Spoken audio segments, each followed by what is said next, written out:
Hey guys, I'm back. I thought I'd show you the welder that I use at home.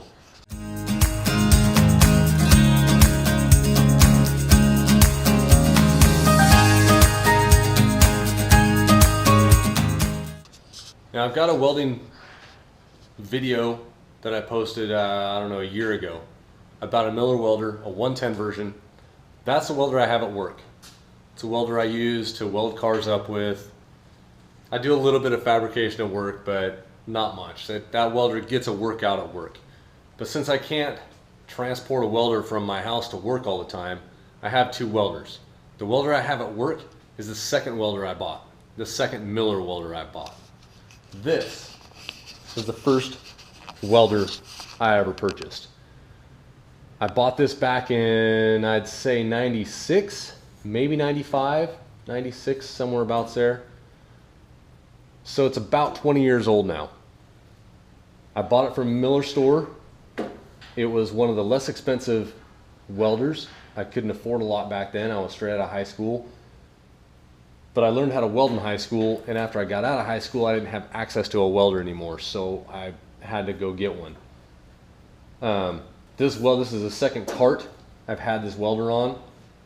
Not to say the carts are built great, but the welder did outlast the cart by far. So I got the second cart, and of course you can see where I've strengthened it, added a handle to it, so it makes it easier for me and it's not as rickety.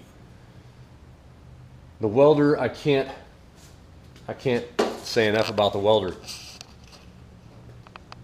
I can weld anything from my hood and fenders, thin sheet metal, to 1/4 inch. I don't have a problem welding 1/4 inch plate with this welder. It's a 220 version. I usually run 023 wire through it and a 75-25 mix on the back for the gas. It's kind of standard. For some of the thicker stuff, like the 1/4 inch plate, you might want to jump to an 030 wire. But I do it just fine with the 023. Sometimes if it gets too thick, I'll make a nice V in it and I'll make a couple passes at it. But I can't say enough about this welder. For 20 years old and never having a problem, what else can you say? I'm definitely a Miller fan. There are plenty of other welders out there, and I know a lot of it just has to do with what you started welding with and what you work with on a regular basis.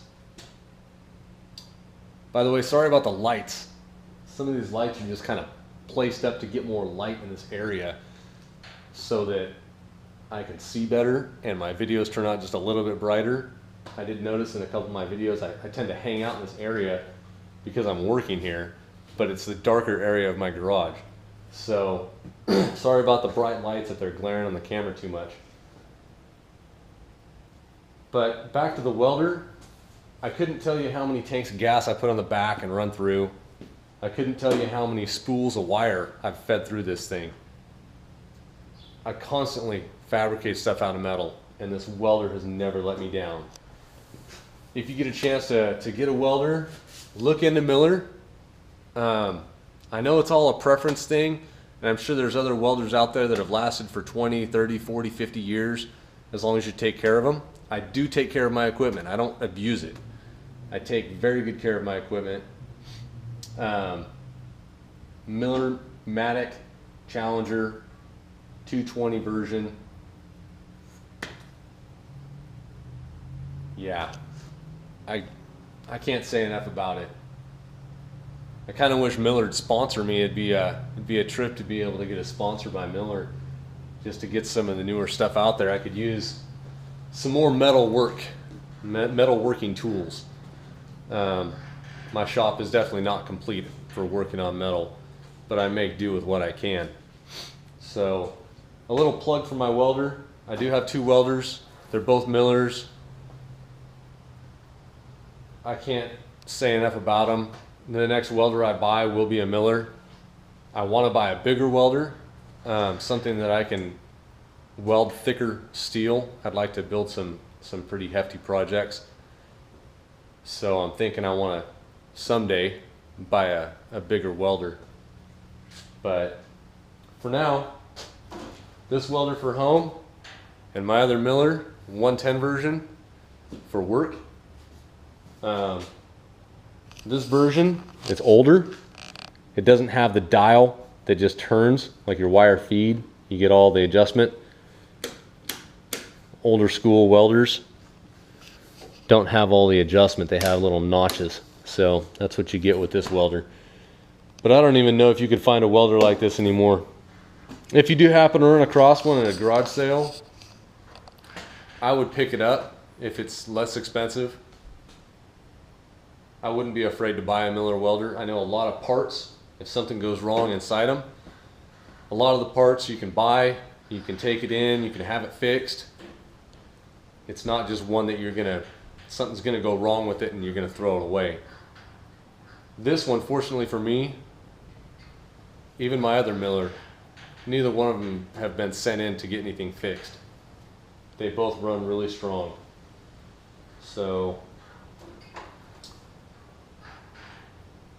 my opinion, Miller welder all the way. I'll probably stick with them for the rest of my life.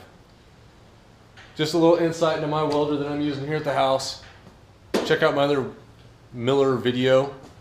It's older, but it's on my page, so go ahead and check it out. And take care out there, guys.